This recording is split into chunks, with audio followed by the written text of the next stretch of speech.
नमस्कार. आशा राणी किचनमध्ये आपले स्वागत आहे. आज आपण पुरणपोळी बघणार आहोत. त्यासाठी 1.5 वाटी हरभरा डाळ घ्यायची आहे.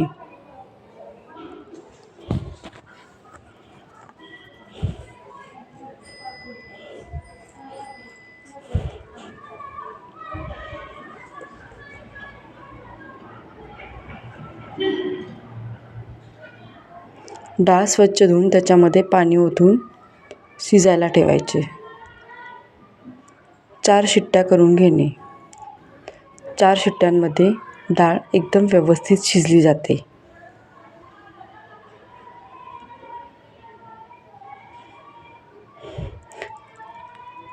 आता आपण त्याच्यामध्ये जे पाणी असते ते काढणार आहोत आणि पूर्ण पाणी निथळल्यानंतर आपण त्याच्यामध्ये जेवढी हरभऱ्याची डाळ घेतली होती त्या प्रमाणामध्ये समप्रमाणामध्ये गूळ घालणार आहोत. म्हणजेच 1.5 वाटी गूळ घालणार आहोत. मिश्रण पातळ होईल. गूळ पूर्ण विरघळल्यानंतर मिश्रण पातळ होईल. त्याला हलवत राहावे. पूर्ण झाल्यानंतर घट्ट येईल.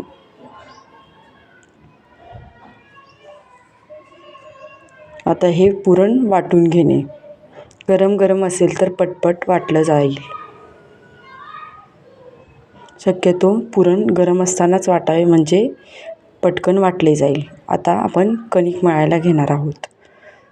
त्याच्यासाठी आपण हरभरा डाळ 1.5 वाटी घेतली होती त्याच्या दुप्पट कणिक भिजवायची आहे. तर त्याच्यासाठी 3 वाटी गव्हाचं पीठ घेतलेलं आहे. त्याच्यामध्ये मीठ, चवीनुसार मीठ आणि थोडीशी हळद घातली आहे. ते मिक्स करून कणिक मळून घेणे.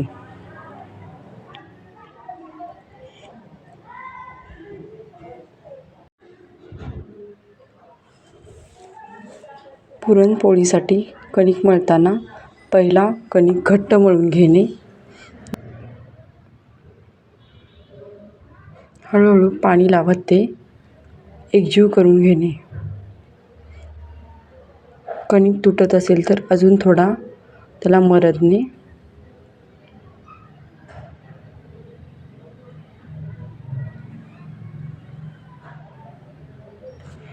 आपण आज वेगळ्या पद्धतीने पोळ्या लाटणार आहोत. त्याच्यासाठी एक छोटा गोळा घेणे. त्याचे 2 भाग करणे. त्या 2 भाग थोडेसे पसरट करून घेणे आणि तुम्हाला जेवढं पुरण त्याच्यामध्ये भरायचं आहे ते घेणे.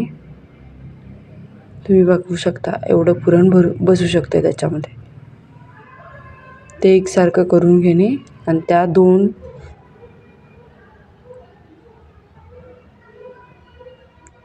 मध्ये ठेवून असं मिटवून घेणे.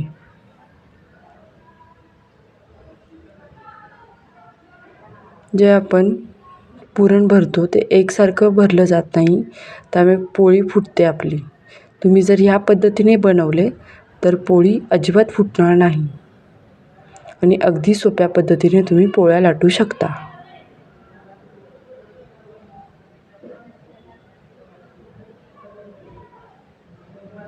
लाटताना तेल लावणे. दोन्ही बाजूला तेल लावणे. नंतर लाटण्याला तेल लावून पोळी हळूहळू लाटणे.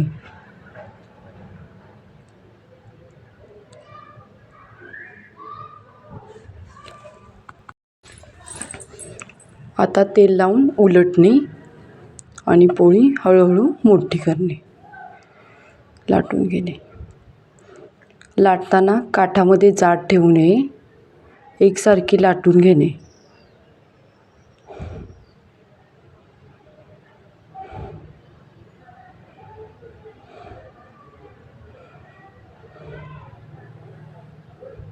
जर पोळी लावताना तेल कमी लावलं गेलं तर ती पोळी खाली पोळपाटाला चिटकू शकते. त्यामुळे तेल भरपूर लावणे.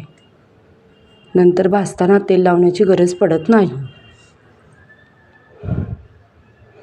तुम्ही पोळी लाटण्यानेही घेऊ शकता किंवा हातानेही टाकू शकता.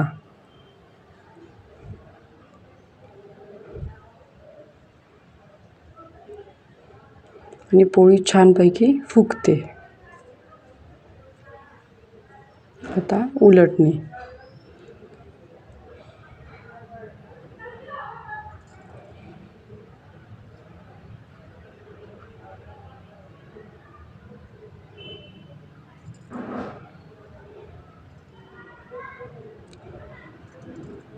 दीड वाटीमध्ये तुम्ही 15 ते 20 पोळ्या करू शकता.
Thank you for watching.